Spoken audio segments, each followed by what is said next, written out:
स्वागत है आपका हमारे educational channel beyond science में। फ्रेंड्स, हम लोग पढ़ रहे हैं अध्याय 14 ऊर्जा के स्रोत।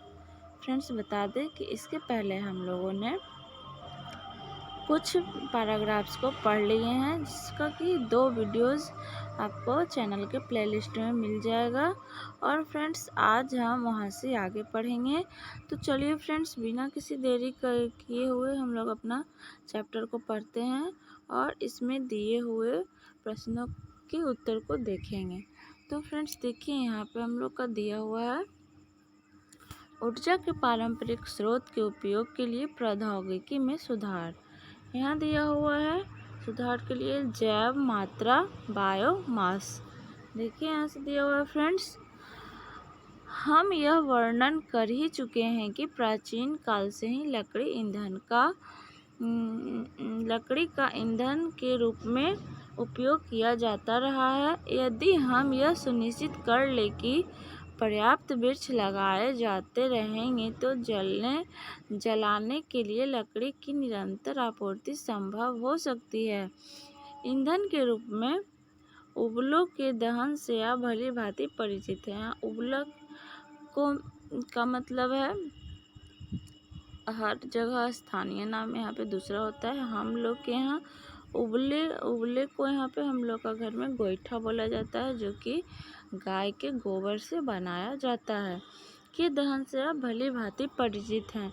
भारत में पशुधन की विशाल संख्या भी हमें ईंधन के अस्थायी स्रोत की उपलब्धता के बारे में आश्वस्त कर सकती है।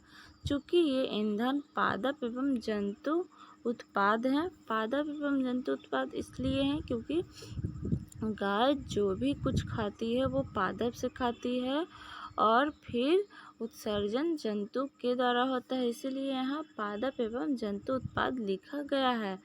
अतः इसलिए यहाँ दिया हुआ देखिए आगे, अतः इन ईंधनों के स्रोत को हम जैव मात्रा कहते हैं, परंतु ये ईंधन अधिक ऊष्मा उत्पन्न नहीं करते हैं तथा इन्हें जलाने पर अत्यधिक धुआं निकलता है। इसीलिए इन ईंधनों की दक्षता में वृद्धि के लिए प्रौद्योगिकी का सहारा आवश्यक है। जब लकड़ी को वायु की सीमित आपूर्ति में जलाते हैं तो उसमें उपस्थित जल तथा वाष्पशील पदार्थ बाहर निकल जाते हैं तथा अवशेष के रूप में चारकोल रह जाता है। चारकोल बिना ज्वाला के जलता है, इससे अपेक्षाकृत कम धुआं निकलता है। चारकोल यानी कि जो लकड़ी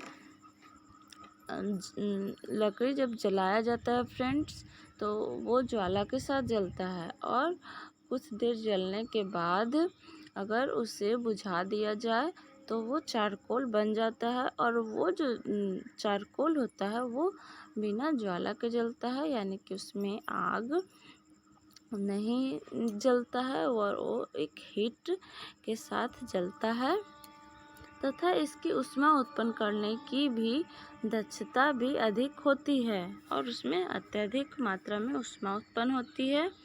आइए देखिए आगे दिया हुआ है, इसी प्रकार गोबर फसलों के काटने के पश्चात बचे अपशिष्ट, सब्जियों के अपशिष्ट जैसे विविध पादप तथा बाहित मल जब ऑक्सीजन में की अनुपस्थिति में अपघटित होते हैं तो बायोगैस जैव गैस निकलती है। चूँकि इन गैस को बनाने में उपयोग होने वाला आरंभिक पदार्थ मुख्यतः गोबर है। अब यहाँ कह रहा है कि जो अपघटित होते हैं तो उनसे जो पदार्थ जब ऑक्सीजन की उपस्थिति में अपघटित होते हैं, जो बेकार पादप हैं या बाहित मल है, तो उनसे बायोगैस निकलती है, जिसे हम लोग जैव गैस भी कहते हैं। चूँकि जो है ये गैस को बनाने में उपयोग होने वाला जो है आरंभिक पदार्थ क्या है, गोबर ही है, इसीलिए इसका प्रचलित नाम गोबर गैस है। जैव गैस को एक संयंत्र में उत्पन्न जैव गैस को एक संयंत्र में उत्पन्न किया जाता है, जिसे चित्र 14.4 में दर्शाया गया है। अब देखिए फ्रेंड्स, ये जो जैव गैस है या बायोगैस है, इसको हम लोग एक संयंत्र में उत्पन्न करके इसका हम लोग उपयोग कर सकते हैं, जिसके लिए चित्र देखिए यहाँ 14.4 दिया हुआ है। देखिए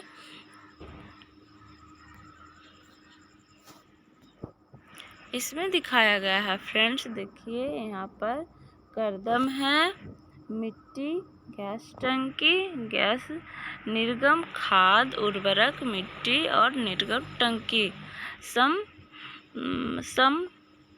चित्र, डाइजेस्टर यहाँ पे दिया हुआ है।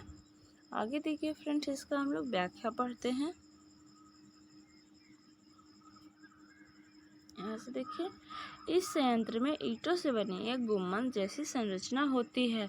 जैव गैस बनाने के लिए मिश्रण टंकी में गोबर तथा जल का एक गाढ़ा घोल, जिसे कर्दम यानी कि स्लरी कहते हैं, बनाया जाता है, जहाँ से इसे संपाचित्र यानी कि डाइजेस्टर में डाल देते हैं। यहाँ देखिए फ्रेंड्स,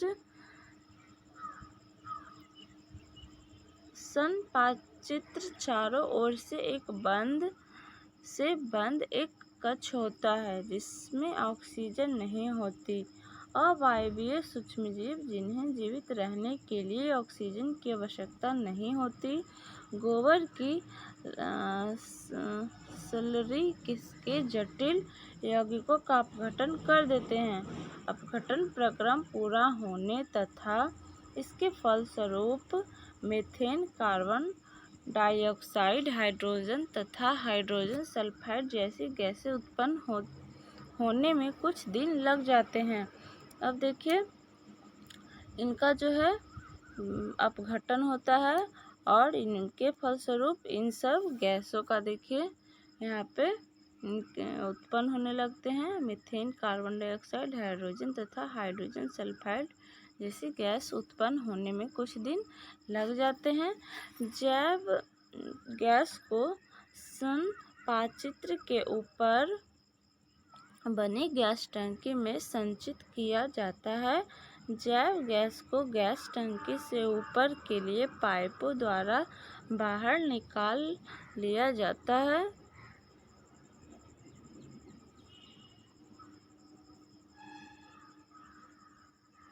और देखिए फ्रेंड्स, सब आगे दिया हुआ है। जैव गैस एक उत्तम ईंधन है, क्योंकि इसमें 75% तक मीथेन गैस होती है। यह धुआं उत्पन्न किए बिना जलती है। लकड़ी, चारकोल तथा कोयले के विपरीत जैव गैस के जलने के पश्चात राख जैसा कोई अपशिष्ट नहीं बचता। इसकी तापन क्षमता उच्च होती है। जैव गैस का उपयोग प्रकाश के स्रोत के रूप में भी किया जा सकता है। जैव गैस संयंत्र में शेष बची स्लरी को समय समय पर संयंत्र से बाहर निकालते हैं। इस स्लरी में नाइट्रोजन तथा फास्फोरस प्रचुर मात्रा में होते हैं, अतः यह उत्तम खाद के रूप में काम आती है। इस प्रकार जैव अपशिष्टों व बाहित मल के उपयोग द्वारा जैव गैस निर्मित करने से हमारे कई उद्देश्य की पूर्ति हो जाती है। इससे हमें ऊर्जा की सुविधाजनक दक्ष स्रोत मिलता है, उत्तम खाद मिलती है और साथ ही अपशिष्ट पदार्थों के निपटारों का सुरक्षित उपाय भी मिल जाता है। जैव मात्रा ऊर्जा का नवीकरणीय स्रोत है। क्या आप भी यही सोचते हैं? नवीकरणीय स्रोत इसलिए है फ्रेंड्स, क्योंकि इसको बार बार उत्पन्न किया जा सकता है। अब इसके बाद हम लोगों को दिया गया है पवन ऊर्जा के बारे में। तो आइए फ्रेंड्स, हम लोग पवन ऊर्जा देखते हैं। देखिए फ्रेंड्स, यहाँ दिया गया है पवन ऊर्जा में कक्षा 9 में हमने यह देखा कि किस प्रकार सूर्य के विकिरणों द्वारा भूखंडों तथा जलाशयों के असमान तप्त होने के कारण वायु में गति उत्पन्न होती है तथा पवनों का प्रवाह होता है। पवनों की गतिज ऊर्जा का उपयोग कार्यों में करने के लिए किया जाता है।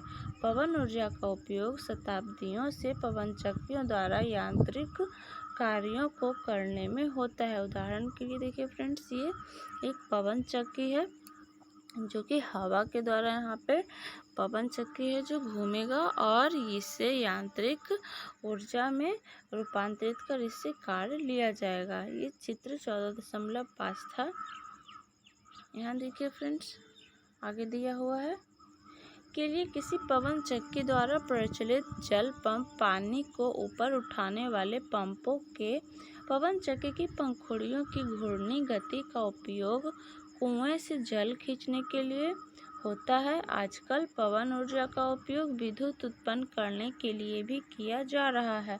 पवन चक्की की संरचना वस्तुतः किसी भी ऐसे विशाल विद्युत पंखे के समान होती है जिसे किसी दृढ़ आकार पर कुछ ऊंचाई पर खड़ा कर दिया जाता है, जो कि चित्र हम लोग 14.5 में देख लिए हैं।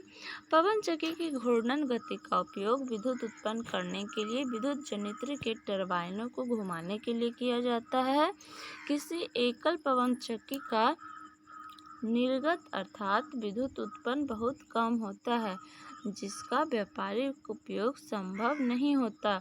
अतः किसी विशाल क्षेत्र में बहुत सी पवन चक्कियां लगाई जाती है तथा इस क्षेत्र को पवन ऊर्जा फार्म कहते हैं। अब एक चक्की से उतना यांत्रिक ऊर्जा प्राप्त नहीं किया जा सकता है जिससे कि कोई काम हो सके, तो इसीलिए फ्रेंड्स विशाल क्षेत्र में बहुत सारी पवन चक्कियां लगाई जाती है और जो ये क्षेत्र है वो पवन ऊर्जा फार्म कहलाता है। व्यापारिक स्तर पर विद्युत प्राप्त करने के लिए किसी ऊर्जा फार्म की सभी पवन चक्कियों को परस्पर युग्मित कर लिया जाता है, जिसके फलस्वरूप प्राप्त नेट ऊर्जा सभी पवन चक्कियों द्वारा उत्पन्न विद्युत ऊर्जाओं के योग के बराबर होती है। अब फ्रेंड्स आगे दिया है कि आप जानते हैं, यहाँ देखिए हम लोग बॉक्स में भी पढ़ते चलते हैं। डेनमार्क को पवनों का देश कहते हैं। देश की 25% से भी अधिक विद्युत की आपूर्ति पवन चक्कियों के विशाल नेटवर्क द्वारा विद्युत उत्पन्न करके की जाती है। जर्मनी भी इस क्षेत्र में अग्रणी है, जबकि भारत का पवन ऊर्जा विद्युत उत्पादन करने वाला देश में 5वां स्थान है। यदि हम पवनों द्वारा विद्युत की उत्पादन अपनी क्षमता का पूरा उपयोग करें तो अनुमानों के अनुसार लगभग 45,000 MW विद्युत शक्ति का उत्पादन कर सकते हैं। तमिलनाडु में कन्याकुमारी के समीप भारत का विशालतम पवन ऊर्जा फार्म स्थित किया गया है। यह 380 MW विद्युत उत्पन्न करता है। तो फ्रेंड ये भी एक इंटरेस्टिंग टॉपिक था। अब देखिए आगे दिया हुआ है फ्रेंड्स, पवन ऊर्जा नवीकरणीय ऊर्जा का एक पर्यावरणीय हितैषी एवं दक्ष स्रोत है। मतलब कि फ्रेंड्स ये नवीकरणीय है ऊर्जा है क्योंकि इससे हम लोग बार बार ऊर्जा प्राप्त कर सकते हैं, और पर्यावरणीय का हितैषी इसलिए है क्योंकि इससे पर्यावरण को कोई नुकसान नहीं है। इसके द्वारा विद्युत उत्पादन के लिए बार बार धन खर्चा करने की आवश्यकता नहीं होती है, क्योंकि ये प्राकृतिक से हमें हवा का स्रोत मिलता है और उसी से फ्रेंड्स ऊर्जा का उत्पादन हो जाता है। इसीलिए इसमें धन खर्च बार बार धन एक ही बार जो प्लांट लगाने में जो धन की आवश्यकता होगी, फिर इसमें धन लगाने की आवश्यकता नहीं होती है। परंतु पवन ऊर्जा के उपयोग करने की बहुत सी सीमाएं हैं। पहली सीमा यह है कि पवन ऊर्जा फार्म केवल उन्हीं क्षेत्रों में स्थापित किए जा सकते हैं जहां वर्ष के अधिकांश दिनों में तीव्र पवन चलती हो। टरबाइन की आवश्यक चाल को बनाए रखने के लिए पवन की चाल भी 15 किलोमीटर प्रति घंटा से अधिक होनी चाहिए। इसके साथ ही संचालक सेलों जैसी कोई पूर्ति कर सुविधा भी होनी चाहिए, जिसका उपयोग ऊर्जा की आवश्यकताओं की पूर्ति के लिए उस समय किया जा सके जब पवन नहीं चलती हो। ऊर्जा फार्म स्थापित करने के लिए एक विशाल भूखंड की आवश्यकता होती है। 1 MW के जनित्र के लिए पवन फार्म को लगभग 2 हेक्टेयर भूमि चाहिए। पवन ऊर्जा फार्म स्थापित करने की आरंभिक लागत अत्यधिक है। इसके अतिरिक्त पवन चक्कियों के दृढ़ आकार पर पंखुड़ियां वायुमंडल में खुले होने के कारण अंधड़, चक्रवात, धूप, वर्षा आदि प्राकृतिक पेड़ों को सहन करते हैं, अतः उसके लिए उच्च स्तर के रखरखाव की आवश्यकता होती है। इस तरह के रख रखाव की आवश्यकता होती है, क्योंकि इस तरह के जो प्रकृति में जो गतिविधियाँ होती है उससे इनको क्षति भी पहुंच सकती है। तो आगे फ्रेंड्स दिया हुआ है यहाँ पे प्रश्न, जिसका कि उत्तर हम लोग नेक्स्ट वीडियो में देखेंगे। फ्रेंड्स देखिए, यहाँ पे 3 प्रश्न दिए हुए हैं। जीवाश्म ईंधन की क्या हानियाँ हैं, हम ऊर्जा के वैकल्पिक स्रोतों की ओर क्यों ध्यान दे रहे हैं, और तीसरा है हमारी सुविधा के लिए पवनों तथा जल ऊर्जा के पारंपरिक उपयोग में किस प्रकार के सुधार किए गए हैं। इसके बाद फ्रेंड्स हम लोग पढ़ेंगे वैकल्पिक अथवा गैर परंपरागत ऊर्जा के स्रोत। तो फ्रेंड्स मिलते हैं नेक्स्ट वीडियो में। इसी तरह का वीडियो को पाने के लिए हमारे चैनल को सब्सक्राइब कर लें, बेल आइकन को प्रेस कर लें। मिलते हैं फ्रेंड्स नेक्स्ट वीडियो में।